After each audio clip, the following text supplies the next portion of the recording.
আরেকটা বছর পার হয়ে গেল সুরাহা বা সুবিচারের আশায়। কিন্তু এই শোকস্তব্ধ মানুষের অব্যক্ত হাহাকার প্রতিটি সাধারণ মানুষের বিষাদকে আরো বাড়িয়ে তুলেছে। আর সুবিচার, সে তো শুধু একটা তালিকাবদ্ধ ঘটনাচক্রে জর্জরিত।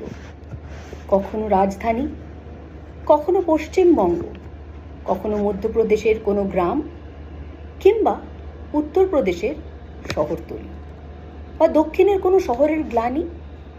এ নিয়ে শুধু আরাম কেদারায় বসে অজ্ঞ জনতাকে তাতানো কিছু টিআরপির জন্য। এই গড্ডালিকা প্রবাহে আজ আমরা কলুষিত অনাথ জনতা।